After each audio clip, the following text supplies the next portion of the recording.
ایسی ہوا میں سانس لینا بہت ہی مشکل ہو جاتا ہے. گلے میں ایک عجیب سی اریٹیشن ہوتی ہے, اور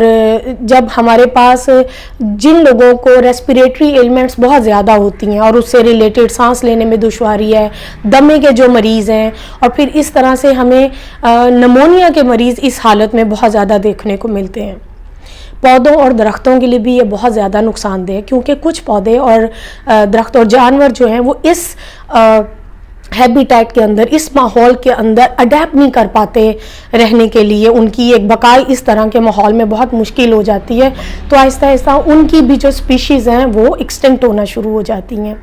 پھر اس کے ماحول پہ کیا ہے کہ جب ہمارے پاس اس طرح کی سموک کی کنڈیشن ہوتی ہے تو سورج کی روشنی زمین پر نہیں پہنچ پاتی. جب سورج کی روشنی یووی ریڈیشن زمین پر نہیں پہنچ پائیں گی تو اس کی وجہ سے وائٹامن ڈی جو انسانی جسم میں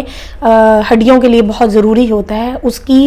پیداوار میں اور اس کی اماؤنٹ میں کمی ہونا شروع ہو جاتی, جس کی وجہ سے جوڑوں کا درد یا رکٹس کی بیماری بہت عام ہو جاتی ہے. پھر اس کا ہمارے ماحول پہ ایک یہ بھی اثر دیکھنے میں آتا ہے کہ اس کی وجہ سے ویزیبلٹی بہت کم ہو جاتی ہے, اور جب ویزیبلٹی کوئی 15 سے 20 میٹر کی حد تک ہمیں صحیح طرح سے دکھتا نہیں ہے تو ایکسیڈنٹ میں بہت زیادہ اضافہ ہو جاتا ہے, اور اس سے انسانی جانوں کو بہت خطرہ ہو جاتا ہے. اس طریقے سے یہ ہمارے ماحول پہ بہت برا اثر ڈالتی ہے. اس کے بچاؤ کی تدابیر کے لیے ہمیں گورنمنٹ لیول پہ,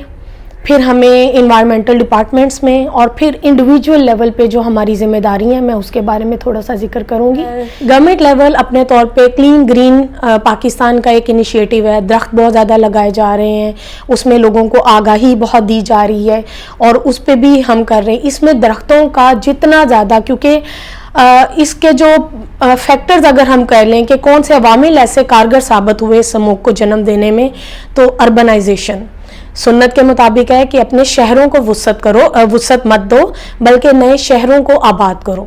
تو ہم ایکسپینشن کی طرف چلے گئے ہیں, شہروں کو بڑھاوے کی طرف چلے گئے ہیں, جس کی وجہ سے درختوں کی کٹائی اور نئی ہاؤسنگ سوسائٹیاں بنانا, انلیگل کنسٹرکشن, اور ان کی وجہ سے جو پارٹیکولیٹ میٹر ہے, جو ڈسٹ پارٹیکل اسموگ میں بہت زیادہ ہوتے ہیں, اس کی تعداد بہت بڑھ جاتی ہے, اور وہ اس کی وجہ سے لنگز کینسر اور اس طرح کی تمام جو ریسپیریٹری ایلمنٹس ہیں وہ بہت زیادہ ہو جاتی ہیں. اب ہمارے پاس انوائرمنٹ ڈپارٹمنٹ میں اس کی بہت ضرورت ہے کہ جو بھی سیٹ سٹینڈرڈز ہیں ایئر کوالٹی کے, ان کو پراپرلی اپنی ٹرو سینس میں انفورس کیا جائے, اور جو اس کو فلفل نہیں کرتے ہیں ان کو پینلائز کیا جائے, جو بھی ایسے پولوٹرز ہیں ان کو پینلائز کیا جائے, اور جو لوگ اس کو گرین کیمپین میں, کلین ایئر کیمپین میں حصہ لیتے ہیں ان کو انسینٹیوز بھی دیے جائیں, تاکہ ماحول کو ہمارے صاف ستھرا ہونا اس لیے ضروری ہے کہ صنعتی انقلاب جب شروع ہوا تھا 20ویں صدی کے آغاز میں, تو امریکہ میں لاس اینجلس ٹریفک کے دھوئیں کی وجہ سے اور لندن میں صنعتی انقلاب کی وجہ سے یہ اسموگ جنم لی تھی, اور اب تو یہ مسلسل کی بنیادوں پہ ہمیں نظر آتی ہے. اور اس کے لیے ایک انڈیویجول لیول پہ ہم یہ کیا کر سکتے ہیں, ہمارا ماسک پہننا بہت ضروری ہے, اور آج کل ہم ایک کرونا کے ساتھ بھی, ایک پینڈیمک کے ساتھ ہم اس کا بھی مقابلہ کر رہے ہیں, تو ایسی ہوا میں سانس لینے کے لیے ہمیں بہتر ہے کہ ہم ماسک کا استعمال کریں, ہائیڈریشن بہت زیادہ رکھیں, پراپرلی اپنے آپ کو ہائیڈریٹ رکھیں گے تو اس سے کیا ہوتا ہے کہ لنگز کے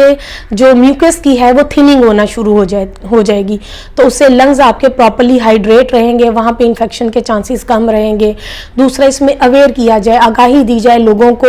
کہ یہ جو جلایا جاتا ہے, فصلوں کی کٹائی کے بعد کا جو مواد جلایا جاتا ہے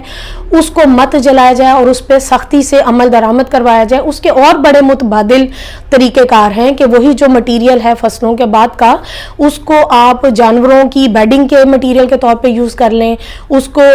پیپر انڈسٹری میں, کارڈ بورڈ انڈسٹری میں اس کو استعمال کیا جائے پیپر پروڈکشن کے لیے, اس کو فیول میں برننگ کے لیے جہاں پہ تھرمل پاور پلانٹ ہیں وہاں پہ استعمال کیا جائے, نہ کہ اس کو اوپن برننگ کی جائے, کیونکہ وہ دھواں جب ہوا میں موجود دھند کے ذرات کے ساتھ اور پانی کے بخارات کے ساتھ ملتا ہے تو وہ ہمارے لیے ایک زہر کا سامان پیدا کرتا ہے, اور یہ بیماریوں کو ایک ریسپیریٹری ایلمنٹ کے نتیجے نتیجے میں بہت زیادہ سانس کی بیماریاں جو وہ جنم لیتی ہیں. اس وقت لاہور کا جو ایئر کوالٹی انڈیکس دیکھا جائے وہ 300 سے تجاوز کر گیا ہوا ہے, اور ایک وقت تھا جب بیجنگ ایک پوسٹر بوائے کا رول پلے کر رہا تھا اسموک کی وجہ سے اور ٹاکسک ایئر کی وجہ سے, لیکن اب اس کا وہاں کے حالات بہت بہتر ہیں. اس کی وجہ کیا ہے کہ کوارڈینیشن ایک بلڈ اپ ہوئی ہے لوکل انڈسٹریز کے ساتھ بھی اور منسٹرز کے ساتھ بھی, آپس میں ڈفرینٹ منسٹری کے ڈپارٹمنٹس کی, اور اس میں اویئرنیس بہت کی گئی ہے, اور ان تمام جو پوائنٹس ہیں ان پہ عمل کیا گیا ہے, اور آج وہ اپنی اس پرابلم کو کوپ اپ کر چکے ہیں. میں امید کرتی ہوں کہ جو چیزیں تمام ڈسکس کی گئی ہیں ان پہ آپ بھی عمل پیرا ہوں گے, اور یہ ہم سب کا رول ہے کہ ہم ایک مہذب شہری اور ایک ذمہ دار شہری کا مظاہرہ کریں, اور ہم ان تمام ہدایات پہ عمل کرتے ہوئے نہ صرف اپنی زندگیوں کا بچاؤ کریں بلکہ اپنے ماحول میں بسنے والے تمام پودے, جانور اور انسان, ان سب کی زندگیوں کی حفاظت کریں. اس کے ساتھ اجازت چاہوں گی. شکریہ.